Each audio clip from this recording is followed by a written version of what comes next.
What's going on, guys? It's Jimmy here. Welcome to our daily show where we discuss everything going on here in our country that you need to know about on a daily basis, including money, investing, the stock market, the fourth stimulus package update, and the stimulus check update.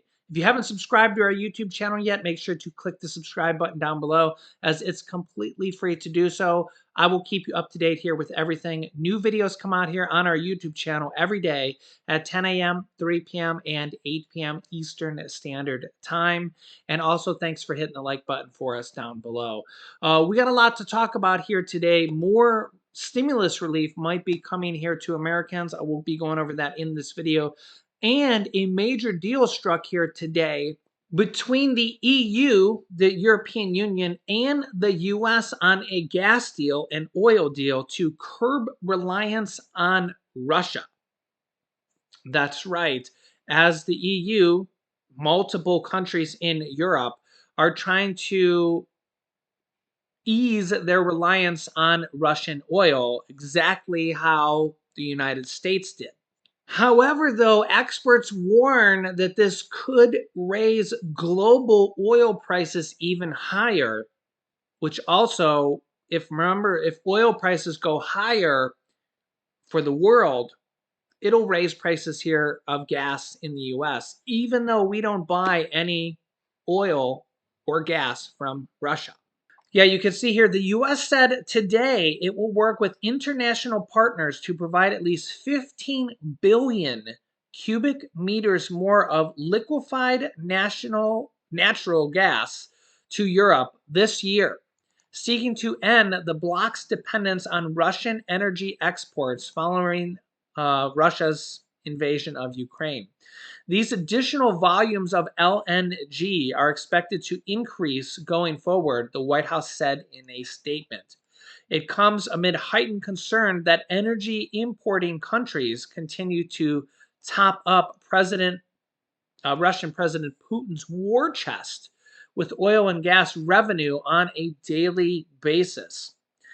U.S. President Biden described the agreement as groundbreaking new initiative to increase energy security, economic security, and national security, speaking alongside European Commission President Ursula von der Leyen in Brussels. Biden said, "I know that eliminating Russian gas will have costs for Europe. But it is not only the right thing to do for a moral standpoint, it's going to put us on a much stronger strategic footing. All of this is bringing the European Union and the United States even closer, and that's a win for all of us." Now, though, to be clear, experts have warned that if Europe just shuts off buying Russian oil, like the US did, that could send the price of oil globally up to near or at or higher. This is speculative, this is guessing here, to $200 a barrel of oil worldwide, including at the US. Remember, the price of oil is sold globally, sold worldwide, and it affects the price of oil here at the US. It's pretty much the same price globally. Remember, oil is sold across the world. And you can see here with the price of oil right now, WTI crude. Actually, look at this breaking news headlines. China's Sinopec has actually bowed out of Russian gas projects as well. So some Chinese companies are actually bowing out of Russian projects, Russian gas projects as well. So even China is separating themselves here as well, separating themselves from Russia as well. So nobody's immune to separating themselves from Russia here. But you can see the price of oil has been going up. It was up 7% over the course of the last week. WTI around 114, Brent crude at 120. Remember, about 10 to 14 days ago or so, these were around 100. Okay. Maybe a little bit higher, but these are trending upwards. And gas is actually back here in the US. Gas is actually back on the rise. up a penny here from yesterday. Remember, it was going down, but now it's actually starting to go back up again because the price of oil is starting to go back up again as well. So, yeah, that's kind of the problem here. Remember, when the price of gas and the price of oil goes up, we also start to see the price of everything else go up as well, food and everything you buy at the store. Yeah, so the current average right now for price of gas in the U.S. is 4.24. Only a month ago, it was 3.57. 3.57. And lots of different states are proposing or actually sending out stimulus checks. If you watch my recent video, did a really good video on that, a lot of in-depth, and the federal government proposing this as well. Or check out this. Gas prices continue to be a major concern for so many of us here, and more states are stepping in to give some relief by temporarily suspending gas taxes.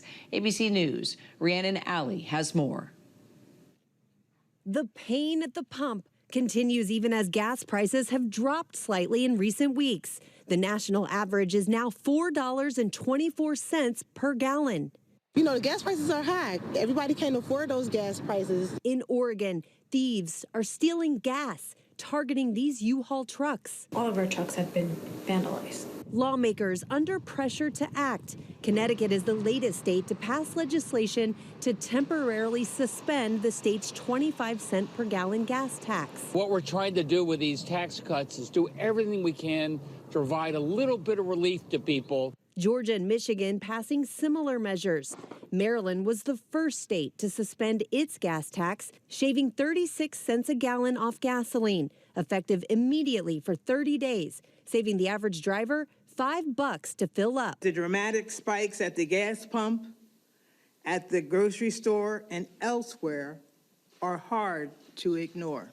In Chicago, long lines for former mayoral candidate Dr. Willie Wilson's free gas giveaway. It's the second one this month. People that need the $50 a piece of gasoline, I'm enjoying it more than them enjoying it. In Los Angeles, the average gallon is now more than $6. California Governor Gavin Newsom proposing a $400 rebate per registered car. That's up to $800 per family. And pushing lawmakers to make public transit free for 3 months. Lawmakers across the country are appealing to the federal government for relief in a way that would look a lot like COVID-era stimulus checks. Yeah, if you hear any little mewing, say hi. This is our new little kitten. Oh, say hi. It's a little boy. Say hi. You want to meow again? I know, are you looking at yourself in the camera? But yeah, this is our new little kitten. As you may have known if you watched my previous video, our other old kitty, Leo, passed away. He was 15 years old some time ago. It's been a while now, actually. But yeah, we have a new kitten. My wife's gonna be on here. Yeah, he's you want to run, huh? You want to go find Lily and run. But my wife will be on here in the next couple episodes here to we'll show you the kitty and talk about him. Yeah, so you might see him running around in the background there. But yeah, we got a lot of different things going on here in our country right now with the price of gas, stimulus checks, proposals, state proposals, federal proposals, the war in Russia, Ukraine, and new sanctions actually. You can actually see here another new sanction that the U.S. announced yesterday. The Russian ruble loses a key lifeline as U.S. sanctions target Putin's $140 billion gold stockpile. The U.S. Treasury Department has prohibited gold transactions with Russia under executive orders from President Joe Biden. Any sales of Russia's $140 billion gold stockpile could help bolster the beleaguered ruble and are now prohibited. as of new executive orders signed by President Joe Biden. I believe as of yesterday or today. The notice marks a setback for Russia's currency, which basically is barring them from trading gold with the West. And potentially Europe could follow here as well. So the problem here is if they have gold but can't sell it to anybody, or a large portion of the world. And remember that also, you can see here, they actually say Russia holds the world's fifth largest gold stockpile. It was holding roughly 2,300 tons of precious metal that was recently valued at $140 billion. They've been building a gold stockpile with the aim of acting as an economic insurance policy for the country. And remember that Biden has also said and warned countries like China not to aid Russia, not to help them, or they will get sanctions as well. And China has actually come out and said, well, we don't want to be sanctioned by the US or Europe, because remember, Europe and the US are acting together. You literally just seen a recent story enacted today. NATO is the US and the vast majority of Europe. So they work hand in hand. And you've seen that they're sanctioning Russia altogether, and a lot of other countries, including even Switzerland and Australia and Japan. All these other countries are sanctioning Russia. And they have all warned, including Biden, that if you help Russia, if any country helps Russia, including helping them out financially, they will be sanctioned as well. So this would probably go the same way as if you buy their gold. So keep that in mind. Also, Biden warns here last night. If you watched one of my recent episodes, you kind of seen me forewarning of this. The president warns of food shortages in the wake of the Russian-Ukraine war and says, quote, "It's going to be real." This is because Ukraine is a major producer of food for the world. They have literally millions and millions of acres of farm that gets produced and shipped worldwide. Here's what the president has to say. President Biden warned that the Russian invasion of Ukraine will likely cause food shortages in some major parts of the world because both countries are major exporters of wheat, in remarks to reporters on Brussels here on Wednesday. It's going to be real. The price of these sanctions is not just imposed upon Russia. It's imposed upon an awful lot of countries as well, including European countries and our country as well, Biden said. Both Russia and Ukraine have been the breadbasket of Europe in terms of wheat, for example, just to give you one example. And wheat is a major ingredient for a lot of food. And when you now say that Russia's cut off from, exporting that from the rest of the world, and Ukraine is now, limited to what they can produce and ship. Biden added that the heads of the G7 nations discussed potential food shortages and ways to alleviate them, raising the possibility that the US and Canada could increase exports, saying, quote, "We had long discussions in the G7 with both of the United States, which has had a significant, the third largest producer of wheat in the world." Yeah, look at this. He literally climbs up on me while I'm speaking. Look at this. Little cutie. I know. What should we name him? What should we name him? We have a couple names in mind. But I know you look like a little mini polar bear, don't you? Look at the little black on his eyes and his mouth too. I know. You look like a little mink. Like a little mink. You ever see those little white weasels? That's what he kind of looks like. Yeah. He literally jumps up on me while I'm in the middle of talking. I know. You're so adorable. Yeah, go get mommy. Go get her. Go get her. Yeah, this is our life here. Yeah, so this is coming directly from the president. And it's the same thing. A lot of people thought that Russia wouldn't invade, and then it happened. And then a lot of people thought that the price of gas wouldn't go up. And then that happened, and I don't know if food shortages are going to happen. I don't know how dramatic they will be, but I'm just telling you what the president is saying. So I'm not saying go rush out and buy everything like toilet paper and everything that we see seen during the pandemic. I don't think we're going to have toilet paper shortages, but I am just kind of letting you know what's in the news and what the president is saying. So read you a couple kind of quotes there and stuff. So we'll see.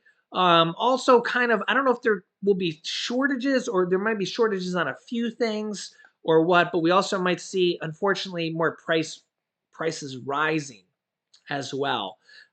So that's kind of an issue as well. And remember, the same kind of thing happens with what we've seen gas prices rise. Same thing can happen with food as well.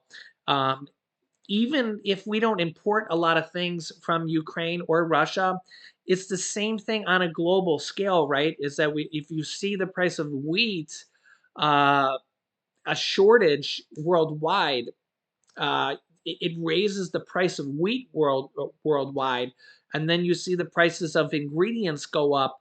That does get traded worldwide as well.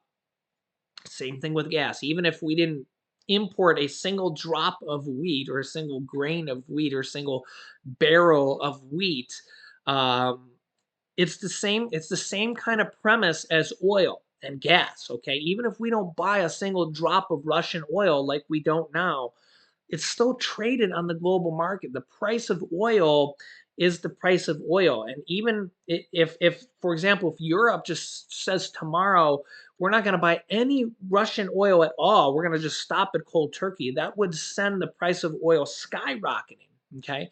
And if the price of oil goes skyrocketing, that will send the price of gas here in the US skyrocketing as well. Even yeah, it's supply and demand. Even if the US was completely energy independent, which we could be, because remember that the US exports about 35 to 40% of our own oil, they export it. Okay. Remember that deal we just kind of talked over that they're going to supply oil and LNG over to Europe as well. We could just sell less of our oil overseas. So we could just keep it here and be energy independent. But it would still raise the price of oil and gas because it's traded on a stock exchange like platform. It's sold as the price of oil. So these gas companies, these oil companies, it's sold on like a stock exchange. So for example, if you own a stock of Apple Corporation and it's worth $100 a share, I'm just picking on a number here, and all of a sudden the stock goes to $200 a share, it doesn't matter if you own the stock in America or if you own the stock in Russia or if you own the stock in China, if you own the stock in Germany, it's still worth $200 a share. And that's the same thing with a share of oil, the price of oil, the price of gas. It goes up. So and oil companies are global. BP, Exxon, Chevron, Shell. Those companies are global. They're not just in the U.S. They're not just U.S. companies. They literally are global. They operate in almost every country in the world. Okay, they drill in almost every country in the world. A lot of them have pulled out of Russia because they're global companies as well. They don't want to be seen operating in Russia because of their global image as well. They decided it's not worth it. But they sell oil globally. That's why they decide to export some of their gas, import some of their gas, and that's why this is all. It's not a simple, make one decision. Let's just drill more oil here in the U.S. It's determined on the price of gas, the price of oil. It's a very complex situation, everything here. And that's why oil's price of gas is going up everywhere. Remember, the price of gas in the UK, if you convert it to US dollars and for a gallon of gas, is $8 a gallon in the United Kingdom. Imagine paying $8 a gallon of gas in the UK. Our average here is 4.25 in the US. I know it's high in California as the one state to be in the highest, but our average here in the US is 4.25. They're paying $8. It's a lot higher in a lot of other places in the world. The U.S. is not that bad for compared to a lot of other countries. So let me know your thoughts. I'll keep you up to everything or keep you up to date on everything. If you didn't check out my video earlier about all the different stimulus checks that have been approved for a lot of different states and what they're doing on the federal level, I just had a very in-depth video with a lot of delivery dates, timelines, and what you need to know on everything. I'll link you to that video here in a second. Make sure to click the subscribe button down below. If you haven't subscribed to our YouTube channel yet, it's completely free to do so. And remember that new videos come out here every day at 10 a.m., 3 p.m., and 8 p.m. Eastern Standard Time. You can click this video here is that video I was telling you about, which has literally states that have just passed stimulus checks, multiple different states going on there as well, and the federal stimulus checks as well. Lots of details in that video. So click on that video next. Thanks for watching, guys, and I'll see you in the... I hope that she leaves that in because that's my wife's. That's my wife sneezing in the background. Thanks for watching, guys, and I'll see you in the next video. I tried and it couldn't hold it any longer. This is our life. Thanks, guys. I'll see you in the next video.